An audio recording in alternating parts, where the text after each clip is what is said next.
اگر کسی کی 2 بیویاں ہوں تو وہ جنت میں کس بیوی کے ساتھ ہوگا؟ سب دونوں کے ساتھ ہوگا انشاءاللہ، ساری بیویاں اس کے ساتھ ہوں گی۔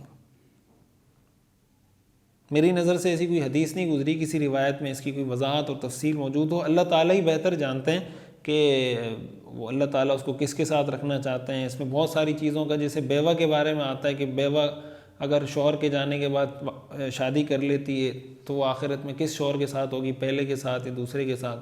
تو بعض روایت سے پتہ چلتا ہے کہ آخری والے کے ساتھ ہوگی، بعض سے پتہ چلتا ہے جس کے اخلاق اچھے ہیں اس کے ساتھ ہوگی، بعض سے پتہ چلتا ہے کہ اس کو اختیار دیا جائے گا۔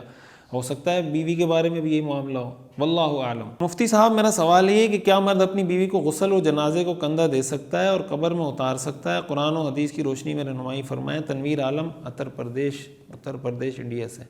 غسل تو نہیں دے سکتا، باقی جنازے کو کندھا بھی دے سکتا ہے، دیکھ بھی سکتا ہے، قبر میں بھی اتار سکتا ہے۔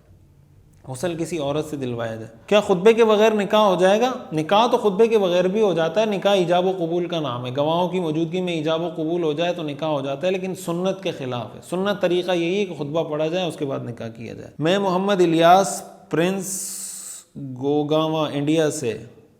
مفتی صاحب میرا سوال ہے، مزاروں پر جا کر منت مانگنا کیسا ہے؟ برائے کرم وضاحت فرمائیں۔ بالکل جائز نہیں ہے۔ مزاروں پہ جو ہمارے ہاں مزاروں پہ جو لوگ شرک کر رہے ہوتے ہیں، پتہ نہیں کیا کیا لوگ، کوئی سجدہ کر رہا ہے، کوئی جناب جا کے قبروں کو چوم رہا ہے، کوئی قبروں کے سامنے جناب جھک رہا ہے، کوئی رکوع کر رہا ہے، کوئی رکوع کرتے ہوئے داخل ہو رہا ہے، کوئی رکوع کرتے ہوئے نکل رہا ہے۔ یہ ساری چیزیں اللہ کے لیے خاص ہیں۔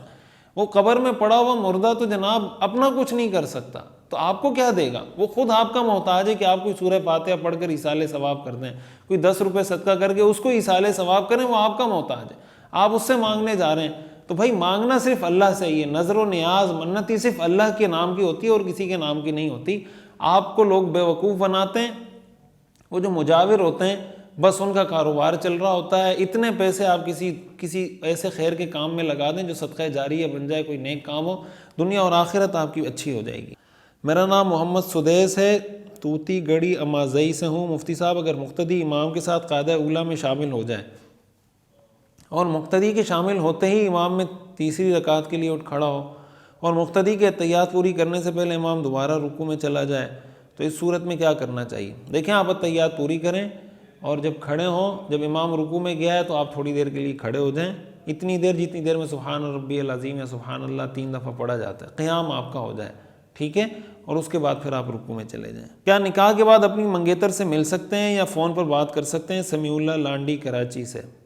نکاح کے بعد مل سکتے ہیں، نکاح ہو گیا تو آپ ایک دوسرے کے لیے حلال ہیں، لیکن جب تک رخصتی نہیں ہوئی ہے اس وقت تک نہیں ملنا چاہیے۔ اور مسئلے مسائل کھڑے ہو جاتے ہیں، بعض اوقات پھر اس کی وجہ سے طلاق ہو جاتی ہے، سسرال والے ناراض ہو جاتے ہیں، تو کوشش کریں، آپ کو ملنے کا شوق ہے تو رخصتی کروا دیں، رخصتی کروانے کے بعد ملتے رہیں پھر آپ۔ بہرحال اگر ملیں گے تو ناجائز نہیں ہوگا ملنا، اس لیے کہ وہ آپ کی بیوی ہے اور آپ اس کے شوہر ہیں۔ کیا نئی یا پرانی قبر پر پھول ڈال سکتے ہیں؟ دیکھیں، قبروں پر پھول ڈالنا یہ کہیں سے ثابت نہیں ہے۔ رسول اللہ صلی اللہ علیہ وسلم کے عمل سے اتنا تو ثابت ہے کہ آپ نے قبر پر سبز ٹہنی لا کے گاڑی اور آپ نے فرمایا کہ اس قبر والے کو عذاب ہو رہا ہے اور جب تک یہ ٹہنی تر رہے گی ان کو عذاب نہیں ہوگا۔ اب یہ جائز ہے یا ناجائز ہے، کر سکتے ہیں یا نہیں کر سکتے، فی نفسی اس کی اجازت ہے، کر سکتے ہیں، لیکن یہ جو پھول وغیرہ ڈالنے والا سسٹم ہے یہ کہیں حدیث سے ثابت نہیں ہے، اس لیے اس میں پیسوں کا بھی ضیاع ہے۔ اس کے بجائے وہ جو پیسے آپ پھول پہ لگا رہے ہیں وہ 100 روپے ہی ہوں، 200 روپے، وہ کسی کو صدقہ دے دیں، اس کا ثواب انشاءاللہ مردے کو زیادہ پہنچے گا بنسبت اس کے کہ آپ پھول ڈالیں۔ عورت کو طلاق ہو گئی اور اس کی 2 بیٹیاں ہیں تو اس عورت کی وراثت کیسے تقسیم ہوگی؟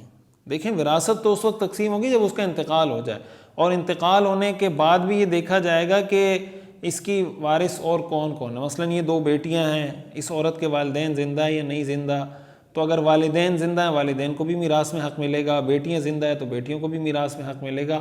اب یہ ڈیپینڈ کرتا ہے، اس کی پوری تفصیل آپ بتائیں گے کہ اس کے یہ ورثہ اس کے مرنے کے بعد زندہ ہیں تو پھر اس کے بعد پتہ چلے گی کہ میراث کیسے تقسیم ہوگی۔ جسم یا کپڑوں پر کوئی ایسی چیز یا ناپاکی لگ جائے جس کا پتہ نہ ہو کہ پاک ہے یا ناپاک، تو کیا جب تک ناپاکی کا یقین نہ ہو کیا وہ چیز پاک سمجھی جائے گی؟ بالکل، فقہ کا اصول ہے الیقین لا یزول الا بالیقین، الیقین لا یزول بالشک، کہ یقینی چیز شک سے ختم نہیں ہوتی۔ مثال کے طور پر کسی نے وضو کیا اور اب اس کو شک ہو رہا ہے کہ میرا وضو، مثلا ظہر کی نماز کے لیے وضو کیا، عصر کا وقت ہو گیا، اب عصر میں اس کو شک ہو رہا ہے کہ میرا وضو درمیان میں ٹوٹا تو نہیں، لیکن اس کو یقینی طور پہ پتہ نہیں ہے، تو اس شک کی وجہ سے یہی سمجھا جائے گا کہ اس کا وضو ہے۔ اس وقت سمجھا جائے گا کہ اس کا وضو ٹوٹا ہے جب اس کو اسی طرح یقینی طور پر پتہ ہو وضو کے ٹوٹنے کا، جیسے اس کو یہ پتہ ہے کہ میں نے ظہر میں وضو کیا تھا۔ تو یقینی چیز سے ختم ہوتی، جب تک آپ کو نہیں پتہ کہ یہ چیز ناپاک ہے تو وہ پاک ہی تصور ہوگی۔